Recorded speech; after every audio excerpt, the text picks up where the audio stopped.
자, 오늘 우리 어머니 날 그리고 어버이 주일을 보내면서 오늘 말씀의 제목을 하나님 명령대로 부모님을 공경하자라는 제목으로 같이 은혜를 나누기를 원합니다. 여러분, 부모 공경하는 건 마땅히 해야 될 일이고 우리가 다 잘 못하고 있어서 참 마음이 안타깝고 또 때로는 양심의 찔림이 돼서 이번 주일 설교는 누가 좀 대신했으면 좋겠다 이런 생각이 들 만큼 제 자신이 설교하기가 좀 부담스러운 그런 내용이라고 볼 수 있습니다. 그렇지만 오늘 이제 중요한 부분은 우리가 저와 여러분이 말씀 앞에서 스스로 부족한 것을 인정하면서 그 말씀을 따라가려고 하는 일이 우리에게 필요한 것입니다. 사람들이 부모님에게 공경하고 효도를 해요. 그런데 부모님을 공경하는 게 부모님이 중심이 되어 있는 게 아니라 내가 중심이 돼서 부모님을 공경할 때가 있습니다. 그래서 오늘 말씀의 제목을 그래서요, 하나님 명령대로 부모님을 공경하자. 부모님을 공경하는 게 중요한 게 아니라 하나님의 명령에 순종하는 일이 훨씬 더 중요한 것입니다. 오늘 우리가 부모님을 통해서 이제 우리가 사랑을 깨닫잖아요. 특별히 어머니의 사랑을 우리가 얼마나 깊이 깨닫습니까?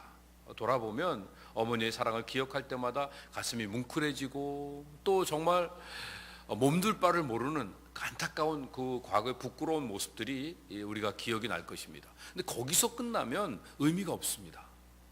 어머니의 사랑을 깨달았다, 어버이의 사랑을 깨달았다 그러면 그 자리에서 이제는 하나님이 우리를 얼마나 사랑하시는지를 다시 한번 확인하는 시간이 필요합니다. 어머니가 이렇게 우리를 사랑하셨다고 하면 어머니의 사랑보다 훨씬 더 숭고하고 더 아름다우신 그 하나님이 우리를 얼마나 사랑하고 계신지를 깨닫는 이런 일들이 필요합니다. 그래서 어떤 면에서 보면 또 뭐 어릴 때 부모님하고 또 헤어졌거나 부모님의 사랑을 한 번도 받아본 적이 없거나 또 부모님의 존재조차도 또 이렇게 기억을 못하고 이 땅에 살아가시는 분이 혹 있을 수 있다 할지라도 그것들이 문제가 되지 않습니다. 왜냐하면 직접적으로 하나님의 사랑을 깨닫고 그 사랑을 마음에 확신하며 살아갈 수 있다고 하면 그것만으로도 충분히 하나님 안에서 또 온전한 아름다운 인생의 길을 걸어갈 수 있기 때문에 그렇습니다. 이렇게 접근을 한다고 하면 오늘 우리가 어머니 날 어머니의 사랑을 다시 한번 기억하는 것이 어머니에게 효도하는 것으로 끝난다고 하면 의미가 없어지는데, 어머니에게 효도하는 이 모습을 통해 하나님께 순종하는 이 삶을 온전하게 살아가기 위해서 오늘 그냥 단순하게 효도하는 자가 아니라 하나님 명령대로 부모를 공경하는 자의 자리에서 말씀을 따라 순종하는 우리 모두가 되기를 간절히 소원합니다. 여러분, 세상에서 가장 아름다운 이름이 무슨 이름이죠? 김영진인가요? 아니면 김윤옥인가요? 김윤옥은 제 아내 이름입니다. 예, 저희들이 생각할 때 일반적으로 가장 아름다운 이름, 어떤 이름 석자를 들 수 있는데 어머니라는 이름보다 더 아름다운 이름이 세상에 없습니다. 이유는 한 가지입니다. 어머니가 하신 일은 모두가 다 아름다운 일이기 때문에 그렇습니다. 아니, 어머니가 실수도 많이 하시잖아요. 어떤 그 아이는요, 아이가 중요한 시험 보러 가는데 그날 엄마가 미역국을 끓여줬대요. 그래갖고 시험에 떨어졌대요.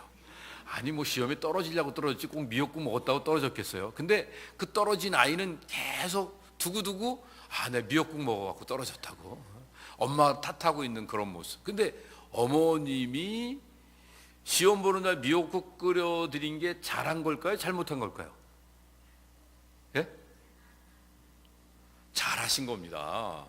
아니, 떨어지라고 미역국 끓여줬는데 아니요. 어머니는요, 미역국을 끓여주는 일로 인하여 그걸로 떨어졌든지 어떻든지 기분이 상했든지 어머니는 정성을 다하신 거예요. 자기 온 마음을 다하신 거예요. 우리 아이가 혈액순환이 안 되는데, 아니면 우리 아이가 먼 길 떠나는데, 우리 아이가 정말 미역을 좋아하는데, 여러 가지 이유에서 우리가 알지 못하는 온 마음을 다해서 그 일을 하신 거기 때문에 어머니 하신 일은 다 아름다운 겁니다. 아멘. 아직도 아멘 안 하는 분 두 분 계신 것 같아요. 예. 그 마음의 상처들이 있어서 그래요.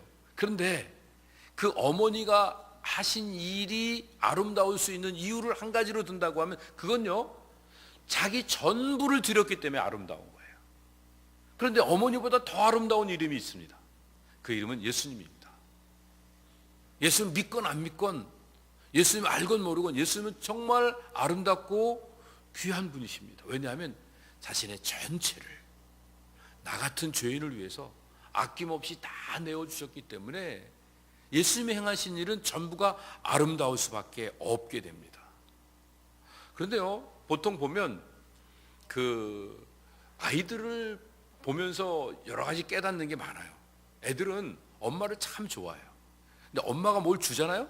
그럼 엄마가 주는 것들을 잘 받아 먹어요. 그 아주 좋아하죠. 그런데 어느 순간에 엄마 안 계시고 엄마가 주신 것만 남아 있으면 애들은 안절부절을 못하고 엄마를 찾기 시작합니다. 그럼 무슨 의미냐면 엄마가 주신 것도 좋아하지만 엄마가 주신 것보다는 엄마를 좋아하는 거예요. 그런데요, 어른들을 생각해 보세요.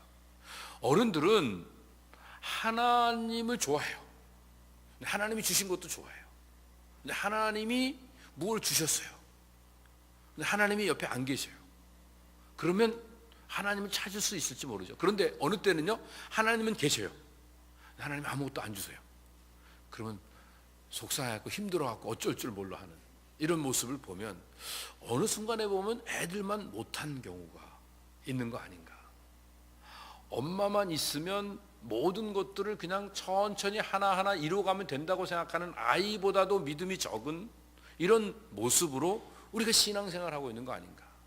하나님을 사랑한다고 하면서 하나님이 주신 것만 좋아하고 하나님은 정말 외면해 가고 있는 이 안타까운 모습이 점점 만연되어지고 있다고 하면 우리 신앙을 빨리 회복을 해야 합니다. 이 신앙의 회복을 위해서 우리가 필요한 게 무엇이냐면 바로 어머니의 사랑을 통해 하나님의 사랑을 깨닫는 일들이 필요합니다. 어머니는 우리를 위해서 아낌없이 다 내어주시고 그리고 아무런 대가도 요구하지 않으십니다. 그래서 의로우시고 완전하신 겁니다. 예수님이 죄는 내가 졌는데 십자가에서 대신 죄짐을 지셨습니다. 욕먹을 짓은 내가 했는데 예수님이 모든 수욕을 당하셨습니다. 그 일로 인하여 예수님은 우리에게 의로우신 분이시고 완전하신 분이십니다. 근데 보통 사람들 같으면요, 누군가를 위해서 작은 일만 해도요 그거에 대한 대가를 요구합니다. 교회를 위해서 충성했는데 안 안아주면 속상해하고, 동창회에 기부를 했는데 아무도 안 안아주면 그것 때문에 막 못 견뎌하고, 누가 지나가는 사람에게 뭔가 선을 베풀었는데 그 사람이 인사도 안 한다 그러면 그 사람을 되게 욕하고, 이런 모습으로 사는 게 사람들의 모습입니다. 근데 그런 자리에서는 의의가 안 생겨요. 그런데 어머니는 자기의 생애를 다 자식을 위해 쏟아 부으시고도 아무런 대가도 요구하지 않으시니까 좋은 관계, 사랑의 관계가 완전하게 형성이 되어집니다. 그런데 그거보다 더 아름답게 예수님께서는요, 자신을, 하나님이신데도 자기 자신을 우리를 위해 다 내어주셨기 때문에 누구도 끊을 수 없는 깊은 사랑의 관계가 우리에게 주어지게 되는 겁니다. 이 사랑의 관계 속에서 우리의 삶이 새로워지기 시작하면 우리의 삶은요 점점 풍성하고 점점 빛나는 복된 삶을 살게 됩니다. 그런데 어느 순간에 우리가 그 사랑을 놓치고 원리와 원칙 속에서 명분만을 내세우는 이런 못난 삶을 살기가 쉽습니다. 오늘 우리의 삶에 명분이 앞서고 원리 원칙이 앞서면 사랑의 관계가 형성이 안 된다는 사실을 우리는 놓쳐서는 안 됩니다. 우리가 사실 자녀들을 키우는 사람들도 많이 있고, 우리가 또 지금까지 부모님의 사랑을 입으면서 컸잖아요. 근데 우리가 자라오면서, 우리가 아이들을 키우면서 원리 원칙만 가지고 아이들을 키웠다 그러면 애가 살아남을 애가 어디 있겠습니까? 우리가 구원받은 거 생각해 보세요. 원칙대로 하셨으면 우리가 어떻게 구원받습니까? 하나님이 그 원칙을 깨셨습니다. 원리를 깨셨습니다. 율법을 자신에게 적용하시고 우리를 살리신 거예요. 자신이 십자가를 지시고 자기가 무너지시고 우리를 살리신 거예요.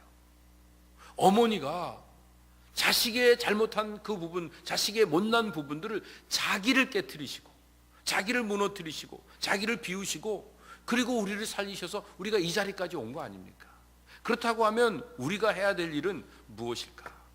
오늘 하나님의 그 크신 사랑을 깨달은 우리는 이 사랑을 가지고 원리 원칙적인 삶을 살려고 하기보다 원리 원칙은 나에게 적용하고, 예수님이 자신에게 적용하셔서 자기가 십자가를 지셨잖아요. 그리고 다른 사람들에게는 구원의 은혜를 베풀듯이 사랑의 통로가 되어지는 이 일들을 하는 일들이 필요한데, 원래 많은 사람들이 요즘 유행하는 단어가 내로남불이라고 들어보셨어요? 이게 저는 무슨 이게 무슨 고사성어인 줄 알고 제가 사전을 찾아보려고 그랬더니 그게 아니라고 그러더라고요. 내로남불이라는 뜻이요, 내가 하면 로맨스고 남이 하면 불륜이라는 말이라고 합니다. 그러니까 한문에 안 나오죠. 실제로 이런 현상이 너무너무 많습니다. 내가 하면 다 그냥 다 넘어가는 거고요, 남이 하는 건 절대로 못 넘어가는 사람. 그런 안타까운 현실이 왜 일어나는가? 이건요, 사랑을 온전히 깨닫지 못해서입니다. 어머니의 사랑은 어머니의 사랑대로, 하나님의 사랑은 하나님의 사랑대로 거기서 단절시킨 겁니다.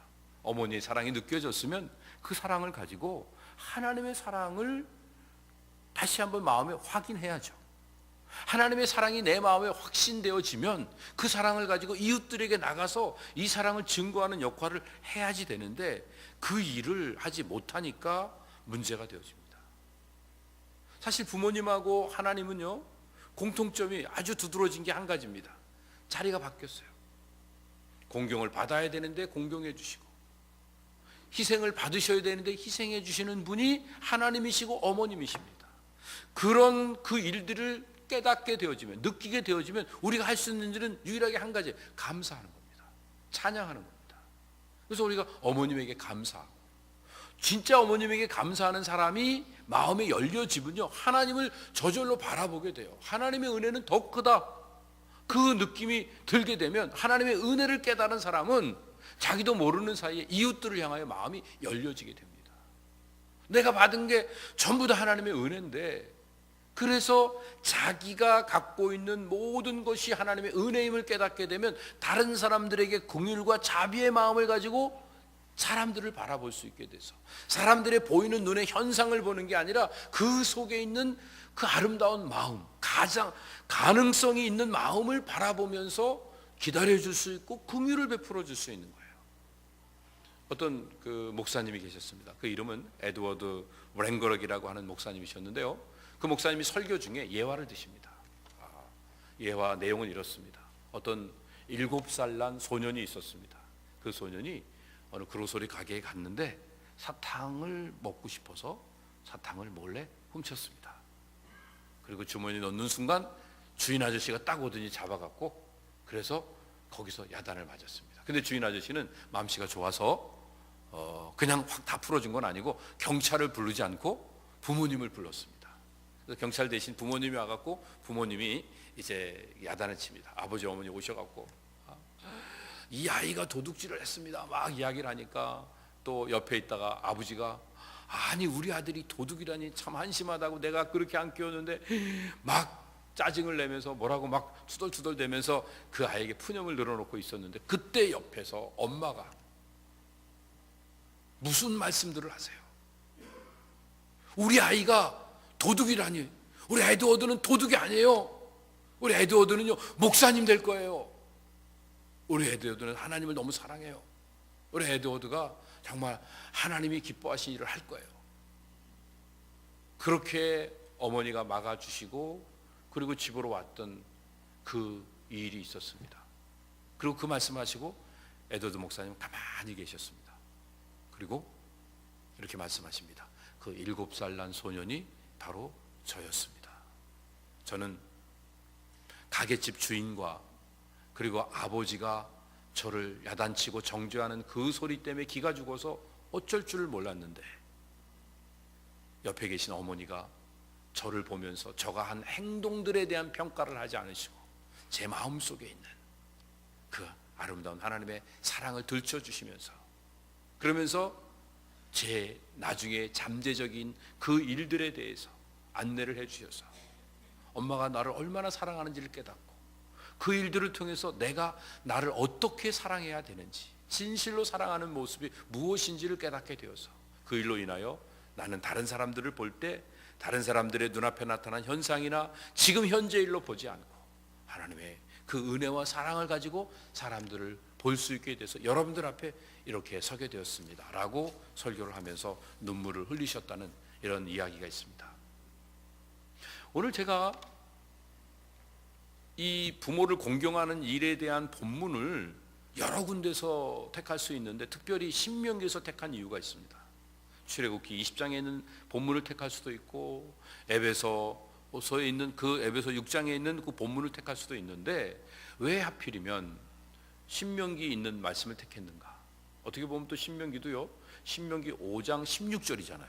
그래서 5.16 혁명하듯이 우리 안에 혁명이 일어나기를 바라면서 이렇게 이런 새로운 도전을 갖고 싶었습니다. 그런데 그 내용의 의미는 뭐냐면 이 5장 16절에 있는 그 내용은 제5계명입니다. 근데 신명기 5장에 출애굽기 20장에서 말씀하셨던 10계명의 내용이 전개되어지고 있습니다. 근데 출애굽기 20장에서는 처음 세대들이 애굽에서 나오고 난 다음에 시내산 앞에서 하나님께로부터 받은 명령입니다.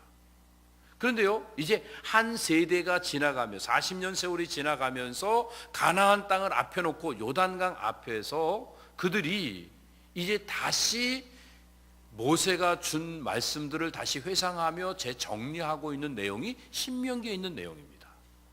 근데 이 신명기 내용 중에 5장은 10계명에 대한 내용이라 그랬죠.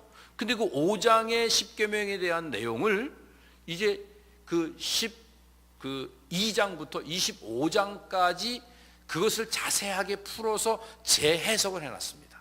그러니까 1계명부터 10계명까지가 어떤 내용인지 어떻게 적용해야 되는지를 하나하나 다 풀어놓은 거예요. 그런데 그 중에서 제5계명에 대한 것은 16장 있는 그 내용부터 19장까지 연결되어 있는 것입니다.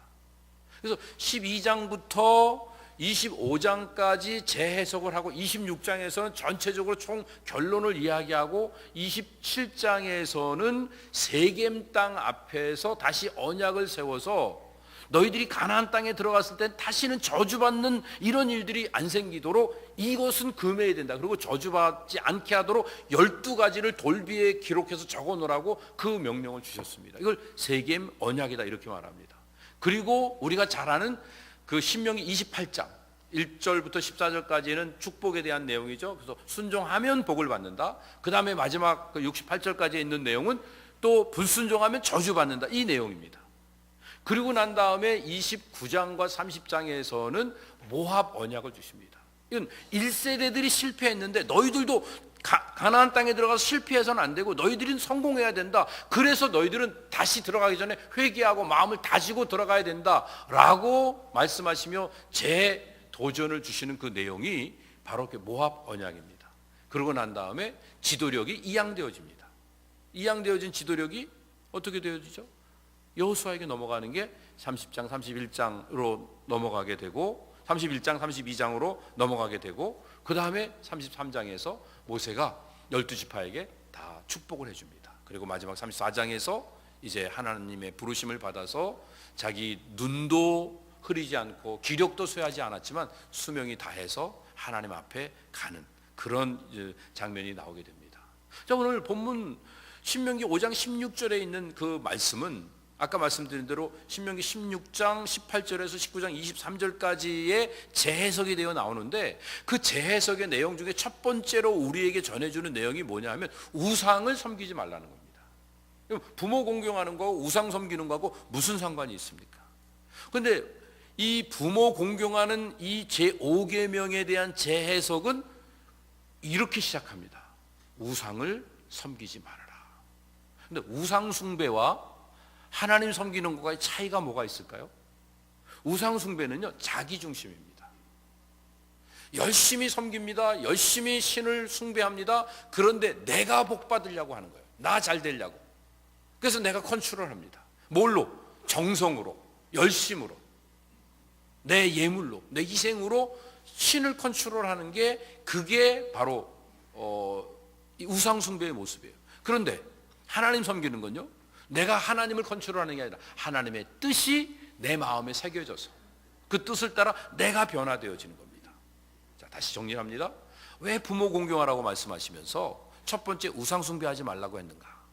나 좋아서, 나 기분 좋으라고, 나 복 받으라고, 나 마음 편하라고 부모를 섬기는 게 아니란 말이에요. 부모 섬기는 건 부모가 중심이 되어야 되는 거예요. 내가 중심이 돼서 부모 섬기는 건 우상 숭배하고 똑같다는 얘기인 거예요. 그래서 재해석을 하면서 첫 번째로 이렇게 이야기를 하고 있습니다. 그러면서 왕, 제사장, 선지자들이 또 주의해야 될 일들을 쭉 설명하고 도피성에 대한 이야기를 하고 있습니다. 여러분, 우상 숭배하는 것도 이게 참 의아했는데 거기다가 왕, 제사장, 선지자가 금해야 될 일들, 이렇게 살아가야 된다는 것들을 쭉 열거하고, 그게 부모 공경하는 거 무슨 상관이 있을까요? 더군다나 도피성, 살인한 사람들이 이렇게 피난 가서 살 수 있는 그 도피성 생긴 거하고 부모 공경하는 거 무슨 상관이 있는가? 여기서 중요한 것은 부모 공경은 우상 숭배가 아니라는 것을 분명히 말씀하시면서 그 뒤에 메시지가 이어집니다. 그런데 거기에 있는 그 내용들을 보면 천자이라는 단어가 있습니다. 하나님께서는요, 천자에 행하는 자들 돌로 쳐 죽이라고 말합니다. 천자에 행하는 것은 지 멋대로 사는 겁니다. 자기 마음대로 사는 겁니다. 자기 기분대로, 감정대로 사는 사람들은, 부모를 공경하지 않고 천자에 행하고 하나님 앞에 천자에 행하는 사람들은 돌로 쳐 죽이라고 말합니다.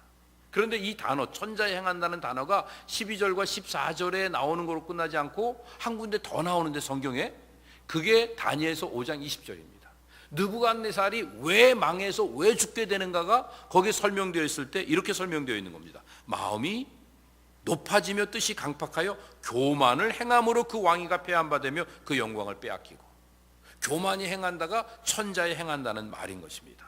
즉 우상을 숭배하듯이 자기 좋은 대로 자기 중심으로 부모를 섬기는 건 하나님이 싫어하시고 부모님한테도 아무런 도움이 안 된다는 겁니다. 이것은 곧 천자에 행하는, 교만이 행하는 것이기 때문에 마땅히 세상에서 끊어질 자가 되어야 된다, 이렇게 성경이 말씀하고 있는 겁니다. 그리고 왕, 제사장, 선지자에 대한 말씀을 하고 계십니다.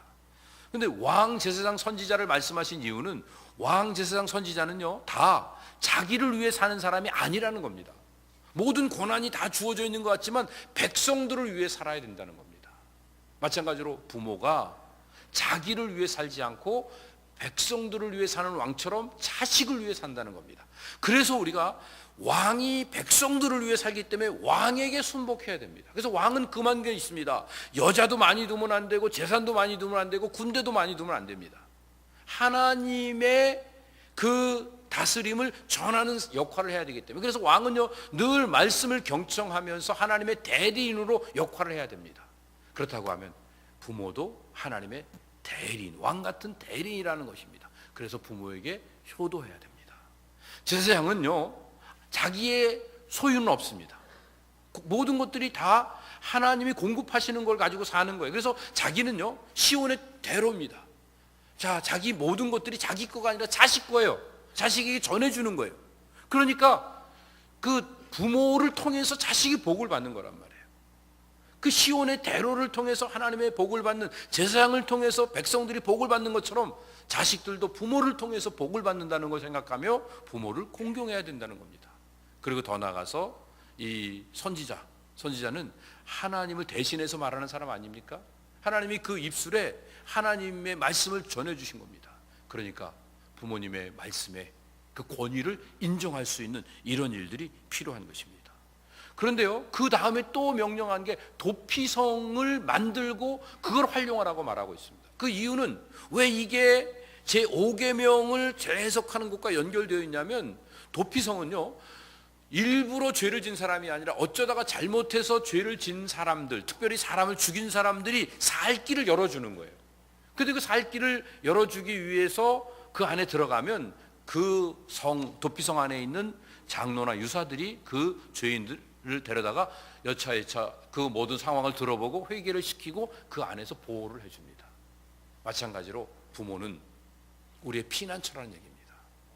여러분, 뭔가 잘못하고 문제가 생기고 어려울 때 부모님에게 피신하면 된다는 겁니다. 근데 우리는 어릴 때 야단 맞았던 생각 때문에 부모님한테 갔다가 야단 더 맞을까 봐 더 못 가는 경우가 있는데, 야단 맞는 게 문제가 아니에요. 야단 맞아도 일이 해결되면 되잖아요. 다시는 그 일이 발생이 안 되게 하는 게 더 중요하잖아요. 그러니까 문제가 생기고 어려울 때 부모님이 이런 모든 문제를 해결해 주는 통로 역할을 한다고 하는 이런 차원에서 도피성 이야기가 연결되어 있습니다. 자, 이렇게 이제 십계명에 대한 재해석이 끝나고 난 다음에 언약의 땅인 가나안 땅에 들어가서 지킬 일들을 세 개 언약으로 주셨다고 그랬죠. 여기 12가지 중에 제일 첫 번째 나오는 게 전체적인 내용이고, 두 번째가 부모를 공경하지 않는 자들을 돌멩이로 쳐 죽이라고 하는 겁니다. 그러니까 어떤 면에서 보면 이 세겜에 들어가서 세겜 언약으로 가나안 땅에 들어가서 지킬 것들을 돌배에다 다 적어 놓는 그 모든 계명의 첫 번째 으뜸되는 계명이 부모 공경입니다. 우리 근본 천하지 대본이 바로 부모를 공경하는 겁니다. 우리나라에서도 옛날에 충과 효가 근본이었잖아요. 그런데 우리 지금 이 시대의 가장 문제가 효가 무너지고 있는 겁니다. 어른을 공경할 줄 모르고 부모를 공경할 줄 모르고 리더십에 순종할 줄 모르는 이런 안타까운 일들이 생기게 됩니다. 그걸로 인하여 이 사회가 점점 미약해지는 안타까운 일들이 생기게 됩니다. 그래서 하나님께서는요, 세겜 언약을 주셨고 그 다음에 또 모압 언약을 주십니다. 첫 세대는 실패했어요. 그렇지만 실패한 대로 다시 반복하지 않도록 다시 마음을 다지고 회개하고, 그리고 하나님 앞에서 재도전을 해라. 용기 있게 도전을 하면 하나님이 다시 역사하신다. 그러는 중간에 선택을 주시는 겁니다. 순종을 선택하면 들어가도 나가도 복을 받게 되고, 불순종을 선택하면 들어가도 나가도 저주를 받게 된다. 이렇게 말씀하십니다. 여기서 우리가 놓치지 말아야 되는 건요, 왜 하나님 하필이면 이 저주받는 그런 얘기를 하셔갖고 이걸 우리를 골치 아프게 만드셨는가? 그런 계명 안 주셨으면 우리가 아무렇게나 살아도 되는 거 아니에요? 근데 그 계명을 주셔갖고 우리가 저주받는다, 이 생각을 할 수 있는데 사실 우리가 오해하고 있는 겁니다. 뭐냐면 악과 선이 있습니다. 근데 우리가 중간 상태에 있다고 우리는 생각하는 거예요. 내가 악을 선택하면 우리가 죽고 선을 선택하면 우리가 살고, 이런 차원이 아닙니다. 우린 이미 악한 자의 자리에 빠져 있습니다. 우리의 모습은 악입니다. 죄로 물들어 있습니다. 그런데 이 자리에 가만히 있으면 점점 더 죄가 깊어집니다. 그런데 하나님이 우리에게 명령을 주십니다. 그 율법과 계명을 순종하면 우리는 사망의 자리에서 생명의 자리로 옮겨지고 저주의 자리에서 축복의 자리로 옮겨지는 겁니다. 이런 차원에서 우리가 생각을 해야 하는 거죠. 그래서 우리가 해야 되는, 계속 쉐마해야 됩니다. 가나안 땅에 수없이 많은 대적들이 있습니다. 수없이 많은 이방인들이 있습니다. 그런데 거기 가서 넉넉히 살면 어쩌다 보면 모두가 다 죄를 지면서 죄의 도관에 빠져버리고 말 겁니다. 그래서 하나님은 쉐마 이스라엘, 들으라 이스라엘, 하나님의 말씀을 계속 듣고 그거를 돌비에 새길 뿐만 아니라 마음판에 새겨라. 이거 안 하면 돌로 쳐 죽여라. 그 이야기는요, 이게 만연돼서 사람들이 이런 성향을 가지고 계속 살아가고 이런 그 개념으로, 이런 컨셉으로 세상이 만연되어지는 것들을 막으라는 얘기입니다. 그래야만 하나님의 나라가 이 땅에 세워질 수 있게 되는 겁니다. 여러분, 이 시대가 무너져가고 있습니다. 빨리 무너져가는 성벽을 수축해야 됩니다. 어디서부터 무엇을 해야 될까요? 1번부터 4번까지는 하나님에 대한 계명인데 5번부터 10번까지는 사람에 대한 계명이잖아요. 거기에 첫 번째가 부모를 공경하는 겁니다. 부모를 공경하는 게 이 세상에서 행해야 될 모든 근본의 전부 다인 것입니다. 그런데 부모를 공경하는 그 자체가 중요한 게 아니라 하나님의 명령대로 부모를 공경하는 겁니다. 즉 내가 나 편하자고, 나 잘되자고 부모를 공경하는 게 아니라 부모님을 중심으로 해서 부모님을 높여드리는, 부모님을 편안하게 해드리는 이 일을 해야 하는 것입니다. 이렇게 하게 될 때 하나님이 약속하신 게 있습니다. 모든 사람들에게 칭찬과 존경받는 좋은 관계를 유지하는 사람이 됩니다. 부모를 공경하는 사람은요, 함부로 다른 사람하고 싸우고 척지고 하는 일을 하지 않습니다. 부모를 공경하면 만사가 형통되어집니다. 그래서 잘 된다, 성경이 표현하는 것은 이 히브리어로 야타브라고 하는 그런 단어인데요, 그 말의 의미는 만사가 기쁨 속에서 원만하게 잘 진행되어진다. To do well. 또 혹은 to make merry. 이게 모든 것들이 기쁘게 되어진다. 이런 형통의 의미를 갖고 있습니다. 또 우리가 효도하며 살면요, 마음도 편안하고 건강해지고요, 또 우리의 육체도 정말 점점 건강해지는 이런 복을 가지면서 장수할 수 있게 되어집니다. 나만 장수하는 게 아니라 우리의 유전인자 이런 모든 DNA까지도 좋아지면서 혈통이 좋아지게 되고 우리 자손의 자손까지도 복을 받는 역사가 계대적으로 이루어지게 되는 것입니다. 그런데 더 중요한 건요, 우리가 효도하는 삶을 살면 우리 사회가 달라집니다. 우리 대한민국이 어디서부터 무너지기 시작했다고 생각되세요? 우리 이민사회가 어디서부터 무너지기 시작했다고 생각하세요? 우리 교회가 어디서부터 무너지기 시작했다고 생각하십니까?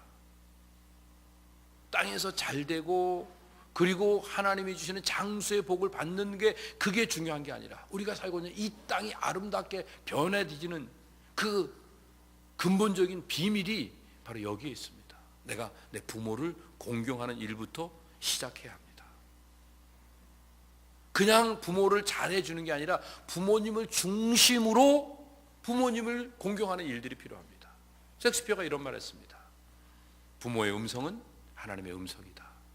왜냐하면 아이들에게는 그 부모님들이 하나님의 대리자이기 때문에 그렇습니다. 아이가 태어나면서 처음 만난 권위가 누구입니까? 엄마나 아빠 아닙니까? 물론 처음 들은 음성이 간호사가 딸입니다, 아들입니다 하는 그 음성을 처음 들을 수도 있겠지만요, 그 권위 앞에, 엄마의 권위, 아빠의 권위 앞에 그 권위를 배우게 됩니다. 그런데 그 권위에 순종하지 않는 사람, 결국에 가서는요, 문제가 하나님께 순종하지 않습니다. 부모님을 공경하라, 주 안에서 공경하라, 이 공경의 의미는요, 귀중하고 무겁게 여기라는 의미입니다. 히브리어로 키베트라는 단어인데 무엇인지 받아들인다 혹은 역경에도 잘 견뎌낸다 이런 뜻입니다. 영어로는 우리가 잘 알고 있는 대로 honor your parents, 언어로 여기라고 하는 것은요, 영예를 돌리라는 겁니다. 부모님에게 잘 대접하라는 겁니다. 그리고 부모님을 최고로 모시라는 거예요. 최고로 치라는 겁니다. 이것이 바로 honor your parents라는 명령입니다. 여러분, 어머님의 사랑 때문에 우리가 하나님의 사랑을 깨닫게 되었고, 어머님의 그 희생과 눈물 때문에 우리가 용서를 배우게 되었습니다. 십자가의 용서를 우리가 배우게 되었습니다. 어머니의 품 안에서 따뜻한 그 기억들이 하나님의 그 사랑의 인도하심이 얼마나 복된지, 푸른 초장, 쉴만한 물가로 인도하시는 그 은혜에도 감사하고, 때로는 사망의 음침한 골짜기에 있는 것 같아도 또 해받을 거 두려워하지 않고 내 잔이 넘친다고 이 고백을 하며 삶을 살아갈 수 있게 되는 것입니다. 그런데 문제는요, 우리가 그렇게 어머님의 사랑을 깨닫고 하나님의 사랑을 확신하며 인생을 살고 있다고 하면 과연 우리는 다른 사람들에게 이 사랑을 받은 사람답게 삶을 살아가고 있는지 자기를 돌아보는 일들이 필요합니다. 어떤 아이가 엄마한테 쪽지를 줬습니다. 그 쪽지에 이렇게 적혀 있었습니다. 잔디 깎은 값 5불, 방 청소한 값 1불, 동생 돌봐준 거 1불, 쓰레기 버린 거 1불, 성적 잘 받은 거 5불, 합계 얼마요? 저기 나와 있네요. 그래서 엄마가 그 종이를 얼른 받아갖고 또 막 쓰십니다.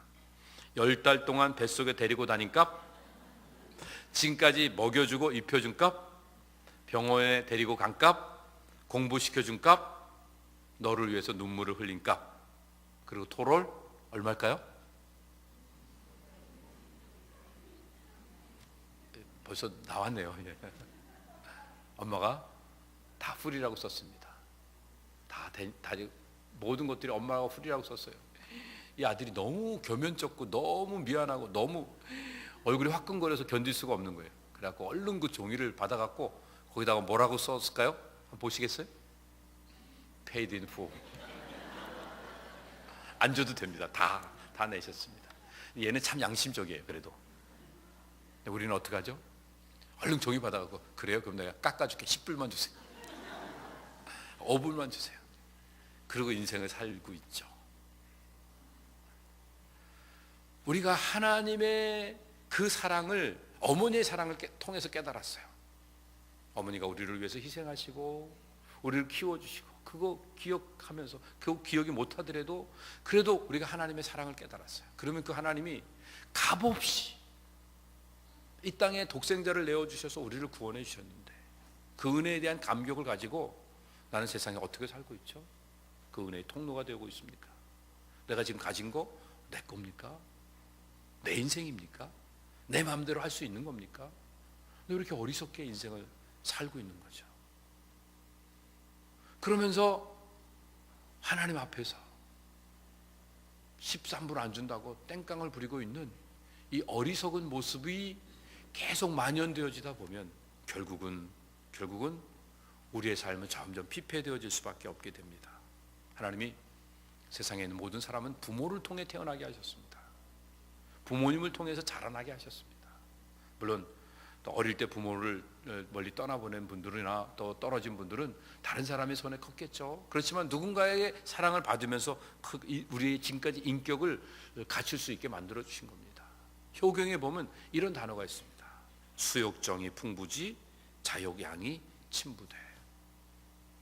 여러분, 나무가 가만히 있고 싶어요. 근데 바람이 부니까 어떻게 자기가 할 수가 없잖아요. 그렇죠? 그것처럼 자식이 이제 좀 철 들어갔고 이제 좀 바쁜 것도 지나고 이제 돈도 조금 갖고 이제는 뭐 나도 또 어느 정도 이제 자식들도 키우고 나니까 여유가 생겨서 이제 아버지 어머니도 좀 돌아보면서 살려고 눈을 들고 자리에서 일어났더니 아버지 어머니가 어디 계세요? 병원에 누워 계시든지, 아무리 좋은 걸 갖다 드려도 드실 수 없는 상황, 아무리 좋은 곳에 모시고 가려고 해도 움직이실 수 없이 누워 계시든지, 아니면 이미 돌아가셔서 천국에 가 계시든지, 안 기다려주세요. 안 기다려주세요.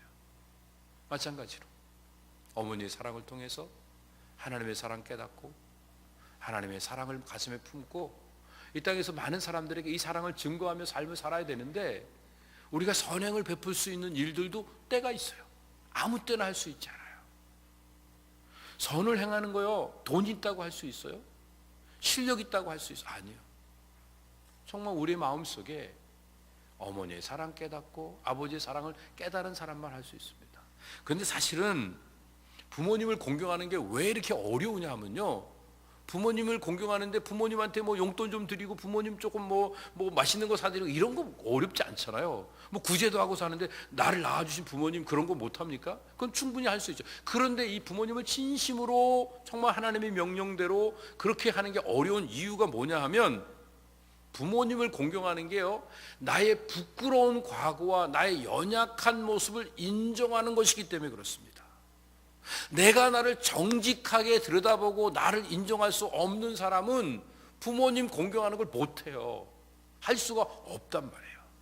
내가 부끄러우니까 결국은 부모님을 보고 부모님한테 뭔가를 하려고 하면 자신의 연약함이 드러날 수밖에 없게 되니까 결국은 등한시하게 되고, 그래서 내가 나를 싫어하고 내가 나를 부끄러워하고 내가 나를 가리려고 하는 그 일들이 부모를 경홀히 여기게 되는 이런 안타까운 결과로 나타나게 되는 겁니다.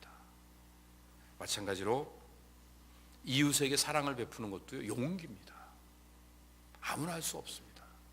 가진 게 아무리 많아도, 양이 99마리가 있어도요, 한 마리 가진 사람한테 야, 너 그거 내 거 너한테 주면 내가 딱 100마리 채우고 얼마나 좋을까? 너는 어차피 하나밖에 없잖아. 그렇게 어느 식으로 계산하는 거예요. 왜 계산이 이렇게 돌아가는지 모르겠어요. 이런 이웃에게 사랑을 베풀 수 없는 것도, 이것도 내가 나 자신을 바라볼 수 있는 용기가 없기 때문에 그렇습니다. 내가 내 자신에게 스스로 부끄러운 사람은 다른 사람들에게 선대하고 다른 사람들을 따뜻하게 사랑으로 품어줄 수가 없습니다. 자꾸만 내가 나를 가리기 위해서 연약한 자들을 홀대하는 안타까운 일들이 생길 수밖에 없게 됩니다. 근데 하나님은 절대로 그걸 원하지 않으십니다. 우리가 해야 될 중요한 일은 하나님 앞에서 믿음을 가지고 내 부모를 공경하라는 그 명령에 순종하는 겁니다. 부모를 경홀히 여기는 자는 저주를 받을 것이라. 그러면 뭐라고요? 그 뒤에 백성들이 아멘 할 것이라. 결론을 그렇게 하긴 좀 어려워. 여러분 속으로 집에 가서 하세요. 그리고 마지막을 이걸 읽고 마쳤으면 좋겠습니다. 잠언 23장 25절이요. 시작. 내 부모를 즐겁게 하며 더 나은 어미를 기쁘게 하라. 부모님이 즐거워하시는 것, 어머님이 기뻐하시는 것, 그게 뭐예요? 하나님 앞에 온전하게 서는 겁니다. 하나님의 사랑을 깨닫는 겁니다. 하나님의 사랑을 깨달으면 하나님이 어느 때 기뻐하십니까? 아, 너 참 잘 깨달았다, 그게 아니고요. 그 사랑을 깨달은 사람답게 그 사랑을 증거하며 사는 겁니다. 부모님이 우리의 효를 기다려주시지 않듯이 우리 어려운 이웃들이 우리의 선행을 기다려주지 않습니다. 우리의 기회 있는 대로 힘을 다해 부모님을 주 안에서 공경하고 또 어렵고 힘든 이웃들에게 선행을 베풀어 하나님의 뜻을 이 땅에 펼쳐나가며 하나님 안에서 가장 행복한 삶을 살아가는 배단위 모든 성도들 다 되시기를 예수님의 이름으로 축복합니다. 아버지 하나님 감사합니다. 주신 말씀 기억하며 믿음 안에서 승리로운 삶을 살기를 원합니다. 내가 중심이 돼서 부모님을 섬기고 하나님을 섬기고 이웃을 섬겼던 어리석은 모습들을 내려놓고 이제는 하나님이 중심이 되시고 부모님이 중심이 되셔서 그리고 이웃들의 연약한 모습을 가슴에 느끼면서 안타까운 마음을 가지고 진정한 사랑으로 아낌없이 대가를 요구하지 않는 아름다운 사랑을 베풀 수 있는 믿음의 백성들이 다 되도록 이 말씀을 들은 모든 배단위 성도들 위해 은혜와 복으로 함께하여 주시옵소서. 예수님의 이름으로 감사하며 기도드립니다. 아멘. 자리에 일어나셔서 찬양 올려드리겠습니다.